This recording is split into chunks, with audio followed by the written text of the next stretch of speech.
할렐루야! 오늘도 우리가 예배를 드린다는 것은요, 하나님을 높여드리는 겁니다. 하나님을 자랑하는 거예요. 하나님을 높여드리고 자랑할 때 하나님은 굉장히 기뻐하세요. 그리고 하나님께서 찬양하는 이 자리에 함께 해주시고 우리 예배를 받아두신다는 사실을 여러분 믿으시길 바랍니다. 오늘 이 시간 여러분 주께서 주신 은혜가 날마다 커서 하나님의 축복이 끊어지지 않는 믿음의 가정들이 다 되셨으면 좋겠습니다.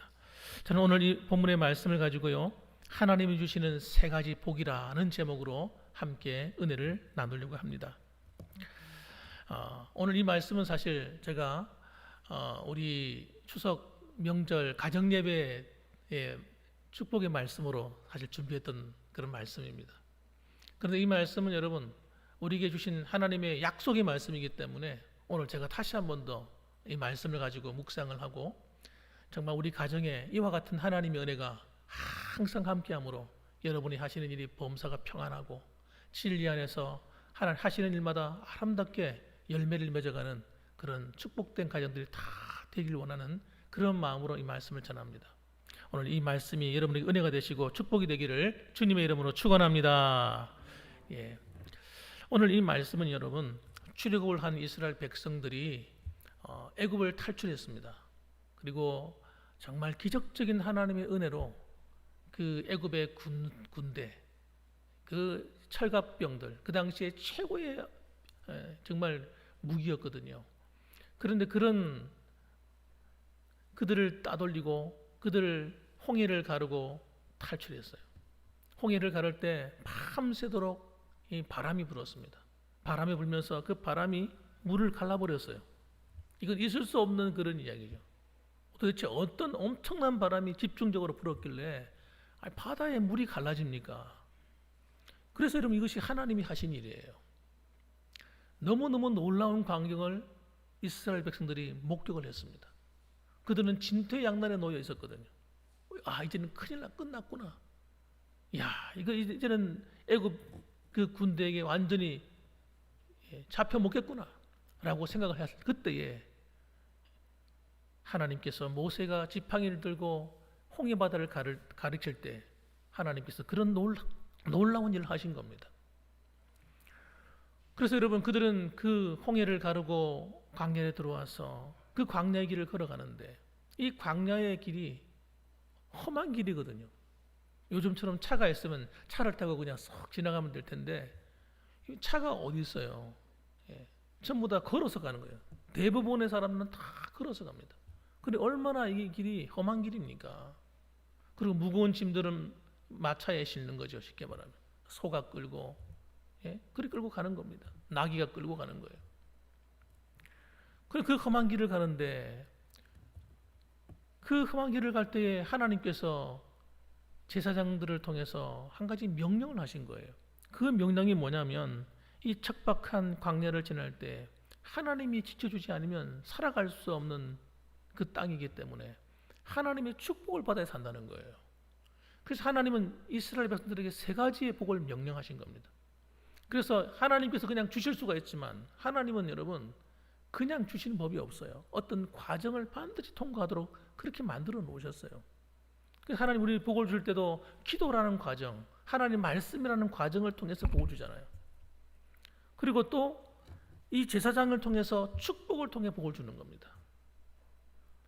이 제사장들은 뭐 하는 사람들입니까? 예배자들이죠. 예배자들. 하나님께 예배 드리려고 사람들이 몰려들면 그들을 향해서 항상 끝나기 전에 축복을 하고 끝내신다는 거예요. 마치 우리가 축도하는 거가 아주 유사한 그런 내용이죠. 이스라엘 백성들이 이 복은 여러분 하나님이 빌어주는 이 복을 빌어주는 과정이 반드시 필요하다는 겁니다. 그래서 예배자의 한 사람으로서 제사장은 복을 전달하는 매개체로 쓰임받은 거예요. 22절 말씀 보십시오. 여호와께서 모세에게 말씀하여 이르시되 아론과 그의 아들들에게 말하여 이르기를. 이 아론과 그의 아들들은 바로 제사장들을 말합니다. 아론이 대제사장이고 그리고 그 밑에 자녀들이 다 제사장들이에요. 너희는 이스라엘 자손을 위하여 이렇게 축복하여 이르되, 이렇게 축복하라는 거예요. 그런데 여러분 사실 오늘날 우리가 살아가는 이 세상도 가만히 보면 광야 같은 세상 아닙니까? 정말 우리가 살아가다 보면 정말 이렇게 때로는 참 살기 힘들다 이런 말이 저절로 나올 때가 있습니다. 도처의 기근과 전쟁이 아직도 이 지구상에는 끝이 나고 있지 않습니다. 계속 진행되고 있어요. 지금 우크라이나와 러시아의 전쟁이 날 거라고 누가 생각했습니까? 그런데 여러분, 전쟁이 나려고 하니까 그냥 나는 거예요. 여러분, 태풍이 몰려오는데 태풍이 갑자기 그렇게 거대한 태풍이 올 거라고 어떻게 생각했어요? 이제 다 끝났다고 생각했죠. 여름도 다 지나고 이제는 좀 실만하겠구나 했는데 추석이 오기 전에 그냥 태풍이 몰아쳐서 정말 어려움을 만난 사람들이 있어요. 이 추석 명절에 그들은 슬픔의 도가니가 되어서 장례를 치르는 그런 가정도 있는 것입니다. 아무도 예상하지 못하는 일들이에요. 천재지변이 항상 있는 거죠. 또 각종 사건 사고가 여러분 뉴스를 틀면 항상 나옵니다. 이런 어떻게 보면 마음 편안히 살아갈 수 없는 그런 세상이 오늘 우리가 살아가는 이 세상이다. 그러니까 더욱더 우리 믿는 하나님의 자녀들, 하나님의 백성들은 하나님의 보호가 필요하고 하나님의 축복이 필요한 거예요. 그래서 우리가 예배 시간을 통해서도 이 목회자들이 성도들을 축복해 줘야 되는 거예요. 그래서 오늘 저는 세 가지의 복을 다시 한번 살펴보려고 합니다. 첫째는 무엇이냐? 한번 따라합시다. 우리를 지켜주시는 복. 다시 말하면 보호의 복입니다. 보호. 하나님이 우리를 보호해 줘야 돼요. 우리가 잘나고 똑똑하고 참 잘할 것처럼 보여도요, 우리가 얼마나 허술한지 몰라요. 얼마나 실수가 많은지 몰라요. 운전하고 잘 가다가 나 운전 잘해 하고 하는데 여러분 운전하다가 사고가 나는 거예요. 안 날 수가 없어요. 농기구를 잘 만지다가 여러분 잘할 수 있죠. 우리가 얼마든 잘하죠. 여러분 전문가들이잖아요. 그런데 여러분 농기구 만지다가 아차 하는 순간에 여러분 다치고 상해를 입는 거예요. 그러니까 하나님의 보호가 없이는 우리는 여러분 안 되는 사람들은 아셔야 돼요. 하나님이 지켜줘야 되는 겁니다. 그래서 24절에 뭐라고 말합니까? 여호와는 내게 복을 주시고 너를 지키시기를 원하며, 그렇게 말씀하는 거예요. 여기 보게 되면 여호와는 복을 주시고, 여호와 하나님이 복을 주시는 분이라는 거예요. 하나님의 말씀은 여러분 이 땅에 복을 주시는 분이 누구라는 거예요? 하나님이라는 겁니다. 그래서 하나님으로부터 복을 받는 거예요. 세상 사람들 여러분 자기가 자기 마음대로 잘 사는 것처럼 보여도 하나님이 허락하지 않으면 그들의 복을 못 누리는 거예요. 하나님은 우리 믿는 사람만 다스리는 게 아닙니다. 온 우주를 다스리시고 지구를 다스리시고 열방을 다스리시는 분이에요. 모든 민족을 지금도 그분이 다스리고 있다는 거예요. 하나님이 허락하지 않으면 사탄이 아무리 힘이 세고 꾀가 많고 능력이 있어도 아무 짓도 할 수가 없어요. 사랑하는 성도 여러분, 하나님이 은혜해 주셔야 되는 겁니다. 세상의 사람들도 하나님이 허락하여 살아간단 말이에요. 하물며 믿는 우리들요, 하나님이 함께하지 않으면 복을 누릴 수가 없다는 사실을 좀 기억하셔야 돼요. 사무엘상 2장 6절 말씀 보면 한나가 하나님 앞에 깨달았어요. 아이를 낳을 수 없는 몸에 하나님의 은혜로 아이가 잉태되고 하나님 말씀대로 정말 아이가 태어났는데 그건 너무너무 감사한 거예요.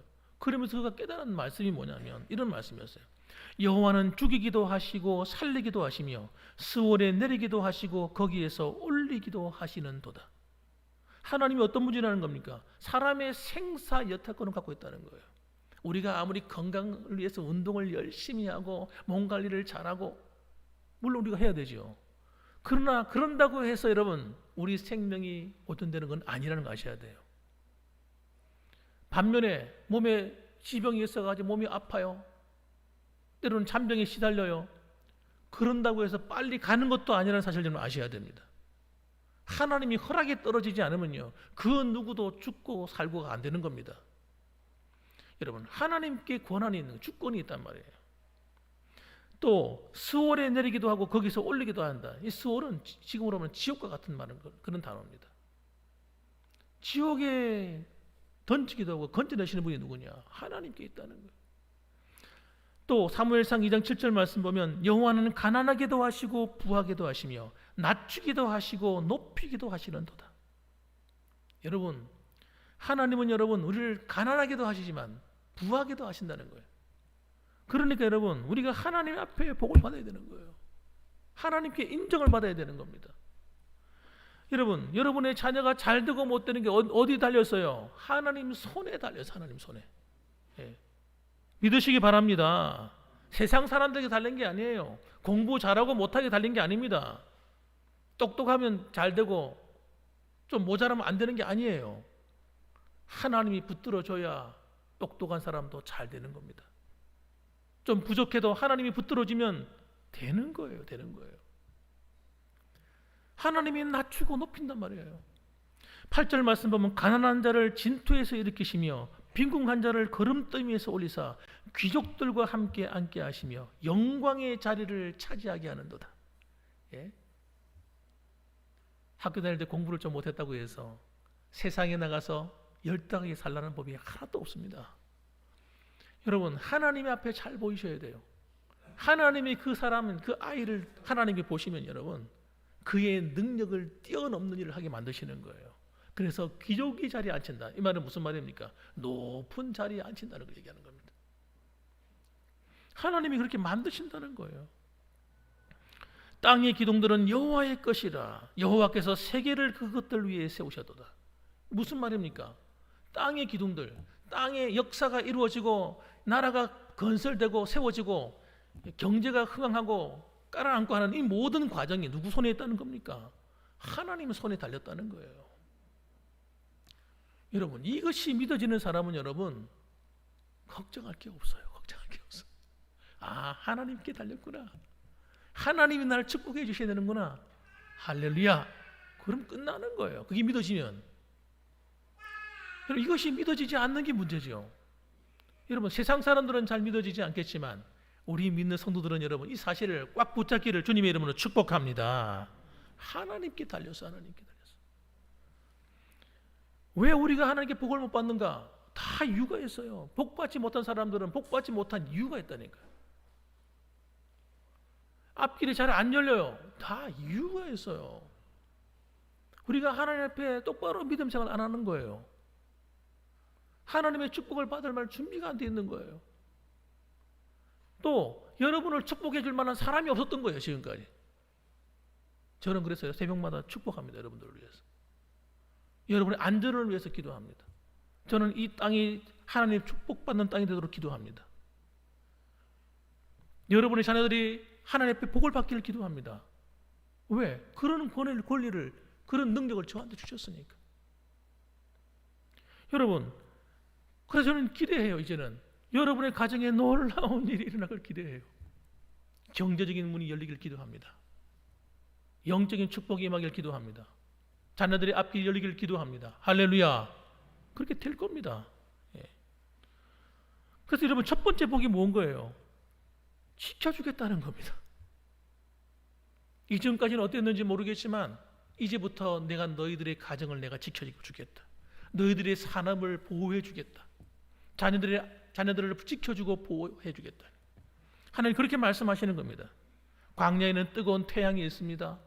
또 기온이 막 오르락내리락하기 때문에 추웠다가 더웠다가 이게 반복이 돼요. 그리고 불뱀이 있죠. 그리고 거기는 도적떼들이 있어요. 옛날에 여러분 그 영화에 보면 그런 게 있잖아요. 옛날 영화에 보면 사막에 도적떼들이 막 나타나는 그런 영화. 여러분 그런 게 있어요. 그런 것들이. 그래서 여러분 그런 것들로부터 하나님이 어떻게 하나요? 지켜줘야 그 광야가 평탄한 길이 되는 겁니다. 먹고 입고 살아가는 환경이 광야는 여러분 하나도 되어 있지 않습니다. 그런데 하나님이 그들을 축복하니까 하늘에서 만나가 내리는 거예요. 물이 없는 곳에서 여러분 반석이 깨어지면서 지하수가 터져 올라오는 거예요. 그건 여러분 상식적으로 논리가 안 맞는 얘기예요. 어떻게 광야, 사막 같은 곳에서 물이 터져 나옵니까? 지하수가 터져 나옵니까? 하나님이 그렇게 준비를 해놓으신 거예요. 지하수가 흐르도록. 하필이면 그곳에 이스라엘 백성이 가는 그곳에 있도록. 여러분, 여러분의 이 광야 같은 인생을 지나가는데 하필이면 그곳에 여러분을 위한 하나님의 은혜의 물길이 터지는 거예요. 하필이면 그곳에 여러분 정말 하나님께서 하늘의 문이 열려서 만나가 내리듯이 여러분의 삶을 먹이고 입히시는 놀라운 일이 일어나는 거예요. 저는 이런 하나님의 역사를 믿습니다. 하나님이 보호하겠다는 겁니다. 출애굽기 13장 21절 말씀에 여호와께서 그들 앞에서 가시며 낮에는 구름 기둥으로 그들의 길을 인도하시고 밤에는 불 기둥을 그들에게 비추사 낮이나 밤이나 진행하게 하시니, 하나님께서 그들을 지켜주기 위해서 뜨거운 태양 밑에 여러분 열사병 걸려요. 열사병. 거기서 어떻게 40년을 삽니까? 저 같은 경우는 한 달도 못 살겠어요. 그래서 하나님께서 여러분 수증기를 동원해 가지고 구름을 만들어 가지고 그냥 덮어버렸어요. 이스라엘 백성들 위를 갖다가 마치 우산을 갖다 씌워주는 것처럼. 그러니까 살죠. 그러니까 광야에서 무려 40년 동안 살았죠. 뿐만 아니라 밤에는 얼마나 춥습니까? 기온이 그냥 극강하거든요. 그러니까 하나님 불기둥을 피웠어요. 이스라엘 진 한가운데다가 불기둥을 피워가지고 그 온기로 견뎌낼 수 있도록 그렇게 만드셨다고요. 그 불기둥은 여러분 사람이 타지 않습니다. 인위적인 그런 사람이 만든 불이 아닙니다. 하나님의 영광의 불인 거예요. 예. 그래서 그 불은 많이 쬐도 괜찮고요, 덜 쬐도 괜찮아요. 닿기만 닿으면 돼. 오늘날도 여러분 하나님은 그렇게 우리를 지키고 보호하기를 원하신다는 겁니다. 여러분 우리에게는 성령 하나님이 함께 하십니다. 성령님이 때로는 구름 기둥처럼 불 기둥처럼 우리를 덮어서 지켜주는 거예요. 자연의 재해가 없도록 도와준다는 거예요. 그런데 이 복은 어떻게 온다는 겁니까? 선포해야 되는 거예요. 제사장이 선포해 줘야 된다는 겁니다. 사랑하는 성도 여러분, 하나님의 물질도 지켜주셔야 돼. 경제적인 어려움이 없는 거예요. 하나님이 이 물질도 안 지켜주면요 이상하게 물질이 빠져나갈 뿐더러 돈이 안 모여요. 안 모여. 그런데 하나님이 축복하면요 돈이 모이기 시작해요. 돈이 모인다. 그 열심히 벌어놓은 데 있잖아요, 펑펑 터지고요. 어디 갔는지 없어. 여러분 우리는 그런 인생 살면 안 됩니다. 열심히 수고했는데 남는 것 없는 인생 저는 원하지 않습니다. 여러분이 주 앞에 수고한 대로 먹고 있게 되기를 주님의 이름으로 축원합니다. 수고한 대로 모여야지요. 모여서 여러분 그 넉넉함을 가지셔야 돼요. 나는 그리스도인들이 넉넉해야 된다고 생각해요. 그래야 여러분 선한 일에 힘쓸 수 있잖아요. 우리가 주를 위해 일할 수 있고 남을 도울 수가 있고 구제할 수도 있고 교회를 섬길 수도 있고 전도도 하고 선교도 할 수 있고 그렇죠. 그리고 저는 여러분의 후대들이 경제적인 자유를 얻기를 원해요. 늘 돈에 쪼들려가지고 밤낮 주야로 일만 하다가 끝나는 인생이 아니라 여러분 넉넉함을 가지고 얼마든지 여유를 가지고 살아가면서 교회를 섬기고 봉사활동도 하고 이러면 살아야지. 시간에 매이고 일에 매여가지고 평생 살다 가면 안 된단 말입니다. 그런데 그렇게 하나님이 만들 수 있다는 사실을 믿으시기 바랍니다. 예. 하나님이 지켜주면 된다는 거예요. 적은 물질도 하나님이 지켜주면요 물질이 모여요. 여러분 옛 속담에 지키는 10사람의 파수꾼이 도둑 하나를 막지 못한다는 그런 말이 있습니다. 옛말에. 여러분 아무리 지키려고 내 이거 재산 지키려고 노력해도요 이게 한번 터져나가기 시작하면요 이게 어디로 빠지는지 몰라요. 돌아서고 나면 없고 돌아서고 나면 빠져나가는 거예요. 하나님이 지켜주시면요 그 물질의 도둑을 잡아주십니다. 여러분의 가정에 물질이 빠져나간 걸 잡아주셔요. 이걸 믿으세요. 정말 그렇게 됩니다. 하나님이 여러분을 축복하시고 보호하시면 여러분의 자녀들이 그 어려운 위기 상황에서 하나님의 보호를 받습니다. 지금 세상에 나가면요 직장 생활이 장난이 아닙니다. 예, 전쟁터예요. 전쟁터. 예. 여러분 직장 생활하면서도 자기 마음에 안 들면요 왕따 시켜버리고요. 예. 상사들이 함부로 대하고 아랫사람 함부로 대하고요. 짓밟아버려요. 말도 함부로 하고 헛된 사람들 많습니다. 예? 헛된 사람들 많아요. 그런 이 양육 강칙 같은 세상에서 여러분 살아남으려면 하나님의 보호가 필요한 거예요. 하나님이 지켜줘야 된다니까요. 여러분, 저는 이 하나님의 보호가 하나님의 소원이랍니다. 하나님의 소원. 여러분을 향한 축복이라니까요. 여러분, 이 축복을 받기를 주님의 이름으로 축원합니다. 그 두 번째로는 여러분, 은혜를 베풀어 주는 복입니다. 이 15절 말씀에 여호와는 그의 얼굴을 네게 비추사 은혜 베푸시기를 원하며, 하나님께서 어떻게 한다고요? 그의 얼굴을 내게 비추사. 여러분, 하나님께서 여러분에게 얼굴을 비춰요. 왜 비출까요? 살피는 거예요. 여러분, 하나님이 등을 돌렸어요. 고개를 돌렸어요. 이건 별로 좋은 게 아닙니다. 그런데 하나님의 백성이요, 예수님이 그리스도의 피값으로 사신받은 하나님의 자녀들을 하나님께서 보신다는 거예요. 보신다는 거예요. 그리고 보시고 어떻게 해요? 은혜를 베풀어 준다는 거예요. 우리는요, 은혜 없이는 못 삽니다. 하나님이, 우리가 예를 들어서 봅시다. 우리가 착한 일 잘하고 모든 일에 만사가 100% 하나님께 맞으면 하나님 도와주시고 기도 응답해 주시고 막 이렇게 생각해 보세요. 누가 하나님의 기준에 맞을 사람이 있겠어요? 전 한 사람도 없다고 생각합니다. 저도 안 돼요, 그 기준에는. 여러분, 그래서 은혜를 베풀어 주시는 거예요. 은혜는 뭡니까? 값없이 주는 겁니다. 대가를 받고 주는 게 아니에요. 여러분이 완벽하기 때문에 은혜를 베푸시는 것이 아니란 말이에요. 은혜란 말은 여러분, 선물이라는 뜻이 들어있어요.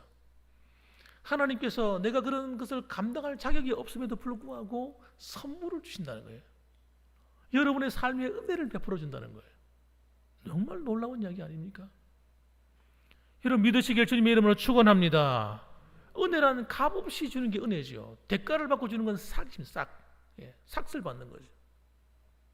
하나님과 우리 사이는 여러분 100% 대가를 받고 왔다 갔다 하는 사이가 아니에요. 사랑입니다. 사랑. 은혜입니다. 은혜. 예수님의 십자가의 그 보혈로 구원받은 성도들을 하나님이 은혜로 대해 주시는 거예요. 우리의 죄도 여러분 하나님이 은혜로 사해 주시는 거예요. 우리가 부족하지만 하나님이 은혜로 더 사랑해 주시는 거예요.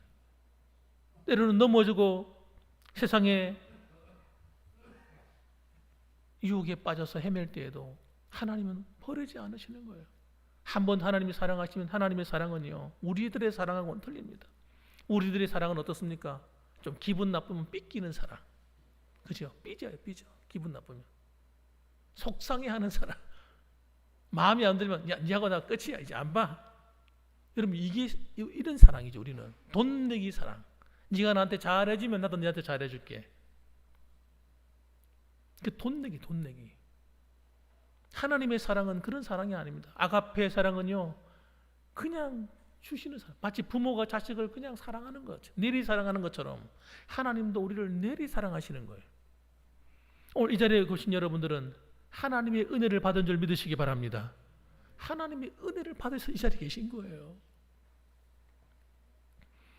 여러분을 하나님의 기준으로 보고, 야, 너 안 되겠어. 너희들은 내 기준이 합당치 않아. 저리 가.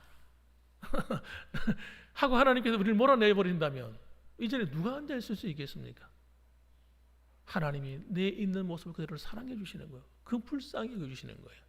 있는 모습 그대로, 있는 모습 그대로 나를 사랑해 주시는 겁니다. 여러분, 이런 찬양이 있다는 거예요. 하나님의 은혜는 여러분 죄 사함으로부터 시작됩니다. 여러분, 우리는 죄가 있는 사람은 하나님을 만날 수가 없어요. 하나님을 만날 수 없는 사람이 어떻게 하나님의 축복을 받겠습니까? 여러분, 이 죄 사함의 은혜가 여러분 우리에게 흘러 들어오는 것이 시작이란 말이에요. 내가 부족하고 허물이 있고 죄가 있을 때 여러분 낙심하지 마시기 바랍니다. 때로는 교회 나오려고 하면 마음이 찝찝해요. 아, 나같이 부족한데 하나님이 나 같은 사람 예배를 받아줄까? 그렇게 생각될 때가 있어요. 왜? 내 마음이 떳떳하지 않을 때 있습니다. 그래도 여러분 낙심하지 마시기 바랍니다. 그럴수록 더 하나님께 나오세요. 왜? 하나님은 자신의 죄를 깨닫는 사람을 좋아하세요. 즐거워하세요. 기뻐하세요. 그런 연약함이 있다면 하나님께 이야기하세요. 고백하세요. 하나님, 내가 죄인입니다. 내가 부족한 사람입니다. 나는 하나님의 은혜가 없이는 살 수 없는 연약한 사람입니다. 나를 붙들어 달라고. 주님은요, 은혜를 베푸십니다. 그럴 때 은혜를 베풀어 주시고요, 죄를 사해 주시고 죄를 이길 수 있는 힘과 능력을 주시고 하나님께서 우리를 복된 삶으로 인도하시는 겁니다. 예전에 미국에 의학 공부를 하는 한 미국의 여대생이 있었습니다. 여러분, 이 여대생이 의학 공부를 하는데 이 공부하는 게 보통 어렵지 않거든요. 그가 의대 3학년 때에 있습니다. 우연히 마약과 접하게 되었어요. 스트레스를 많이 받다 보니까 누가 한번 이거 먹어보라 한 거예요. 좋다는 거예요. 그래서 먹게 되었습니다. 그러니까 먹으니까 진짜 피곤이 사라지는 거예요. 조금 먹었는데 이거 기분이 너무 좋아지고 너무 좋은 거죠. 그래서 자신이 피곤할 때마다 마약을 복용한 겁니다. 물론 많은 양은 아니었을 거예요. 그런데 나중에는 이것이 습관이 되어버렸습니다. 습관이 되어가지고요, 인턴 과정을 지나고 레지던트 과정을 지나고 의사가 되었음에도 불구하고 이걸 못 끊는 거예요. 그러니까 뭔가 좀 기분이 우울하거나 힘이 들면 또 마약을 의지해서 힘을 얻는 겁니다. 나중에 그걸 복용하지 않고는 살 수 없는 지경이 되어버렸어요. 중독이 되어버렸습니다. 당연하죠. 마약은 중독이 되는 거예요. 원래 자꾸 반복해서 먹으면 못 끊게 되는 거예요. 나중에는 안 먹으면 금단 현상이 와가지고요, 미치는 거예요. 그래서 여러분, 이제는 그걸 먹지 않으면 진료를 할 수 없을 지경이 되어버렸어요. 진료가 안 되는 거예요. 근데 이걸 먹는 걸 누구한테 들켜요?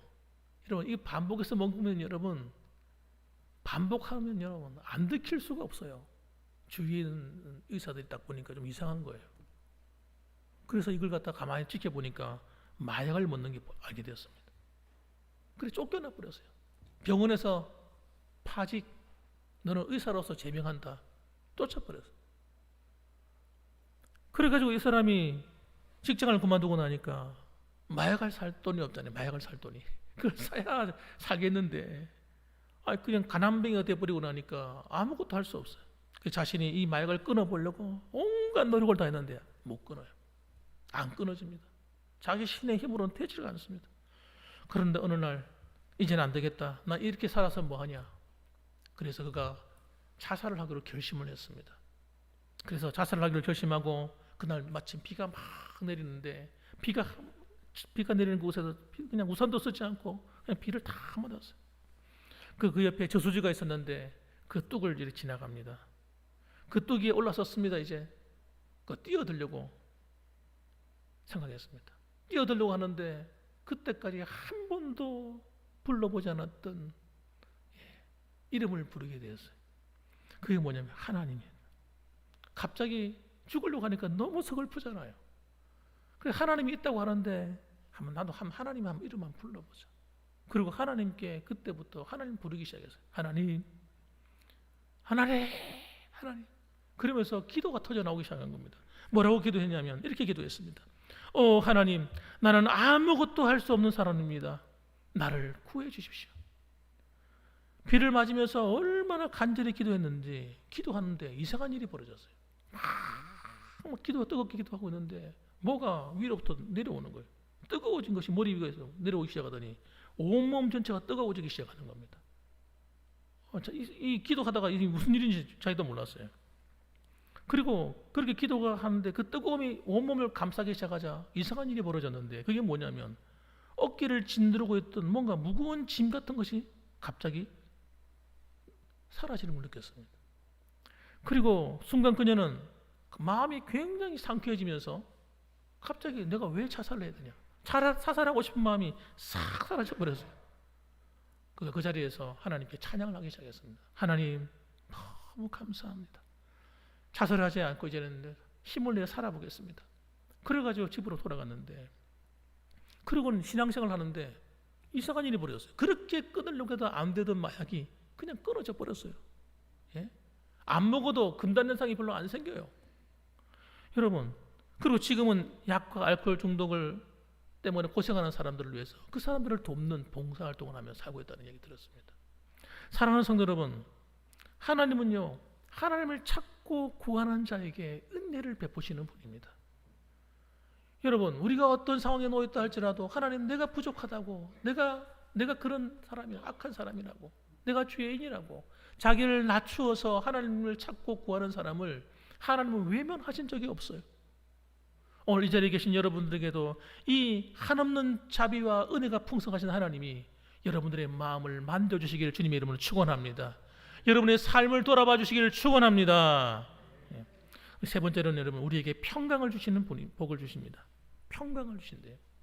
평강, 그게 뭐야? 이렇게 생각할 분이 계실지 모르겠습니다. 그러나 이것보다 더 중요한 게 없어요. 모든 복을 완성시키는 것이 평강입니다.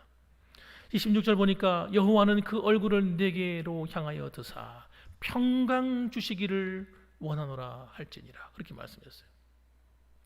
여러분, 이 세상은 여러분 하나님 앞에 범죄한 세상이에요. 죄로 관영한 세상이에요. 그래서 근본적으로 평강이 없습니다. 육신의 쾌락의 즐거움은 있는지 몰라요. 그러나 평강은 없습니다. 여러분, 이 땅에서 그들이 행복하게 살고자 하지만 돈도 많이 벌고 나름대로 좀 재산도 많이 가졌지만 그러나 평강은 없어요. 좀 편리함은 있는지 모르겠어요. 편리하고 먹고 사는데 지장이 없고 그럴 수는 있는지 모르겠습니다만 그러나 평강이 없는 시대입니다. 여러분, 이 평강이라고 하는 것은 뭐냐? 평화예요. 평화. 여러분, 평화와 건강입니다. 하나님의 이 평강이 없이는 여러분 우리는 살 수가 없어요. 우리는 그전에는 예수님 믿기 전에는 여러분 평강이 없어도 잘 살았어요. 그런데 그렇게 살면서 뭔가 마음이 불안하고 힘들고 했으면서도 불구하고 우리는 잘 몰랐어요. 그것이 무엇인지. 그런데 예수님을 정말 내 마음에 영접하게 되면 첫 번째 주시는 선물이 뭐냐? 내 마음에 평강을 주시는 겁니다. 그럼 환경이 어렵고 형편이 안 좋은데도 불구하고 이런 마음에 편안하고 기쁜 거예요. 여러분, 그 평강은 여러분 뭐하고도 바꿔놓을 수 없는 겁니다. 마치 이런 겁니다. 태풍의 눈, 태풍이 막 몰아치고 있는데 A급 태풍, 965 헥토파스칼 이런 거, 아주 강력한 태풍, 그런 태풍 한가운데서 마치 평화를 누린 것 같은 거예요. 여러분, 하나님이 그렇게 만들어 버려요. 그러면 스트레스도 안 되고요, 병에 걸릴 일도 없어요. 그것 때문에. 여러분, 이 평강이 얼마나 중요한지 세상 사람들은요 아무리 인기가 많이 없고 해도 평강이 없다니까요. 그래서 자살한다니까.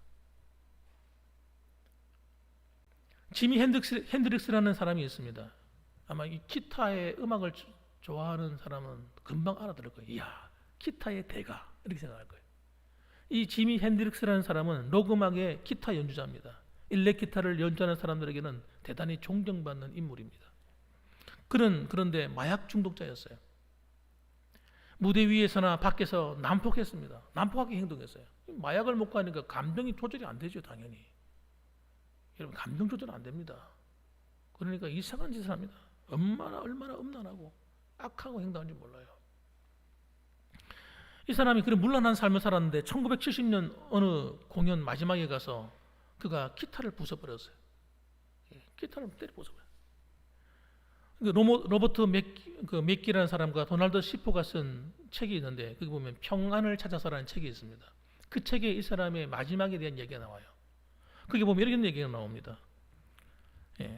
그 어느 날 지미 핸드릭스가 공연을 하고 있었다는 거예요. 공연을 막 무르익었어요. 공연이 막 물어올라가 기타를 막 치고 하는데 막 드럼을 치고 막 난리가 난 거죠. 무대가 막 열광했죠. 이 미국 같은 데는 사람이 모일 때 사람이 뭐 몇백 명, 몇천 명 이렇게 안 모이거든요. 수만 명이 모이는데 어마어마하게 군중이 모입니다. 그런데 그들이 모여가지고 막 열광하고 있는데 갑자기 지미 핸드릭스가 무릎을 꿇은 채로 가만히 있는 거예요. 갑자기 여러분 뭔가 찬물을 끼얹은 것처럼 갑자기 조용해져 버렸어요. 어째서 왜 저러고 있는 거야? 그리고 그 사람이 정적을 깨고 관중들에게 마이크를 잡고 얘기를 합니다. 뭐라고 얘기하냐, 이렇게 얘기했습니다. 여기에 누구 참된 평안을 아는 사람이 있으면 무대 뒤에서 만나고 싶습니다. 내게 참된 평안을 좀 알려달라는 거예요. 그런데 여러분, 아무도 이 갑작스러운 초청에 응해주는 사람이 없었어요. 그 락 음악을 좋아하는 사람들 가운데 크리스찬들이 그곳에 갈 리가 없잖아요. 예수 믿는 사람이 그곳에 가겠습니까? 목사가 그곳에 가 있겠습니까, 여러분? 광란의 도가니인데.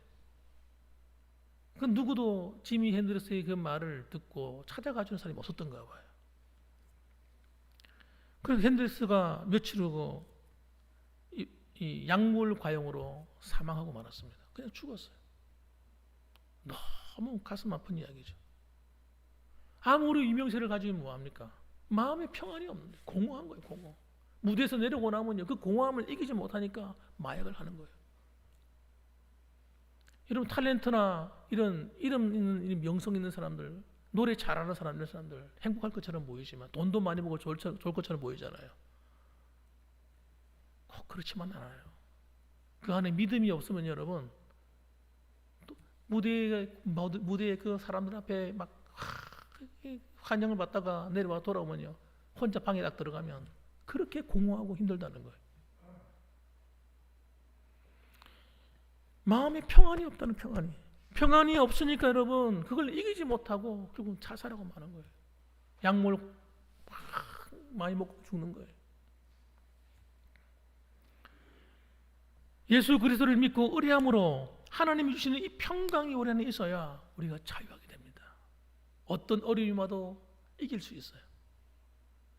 어떤 환경이 놓여져도 우리는 두려워하지 않게 됩니다.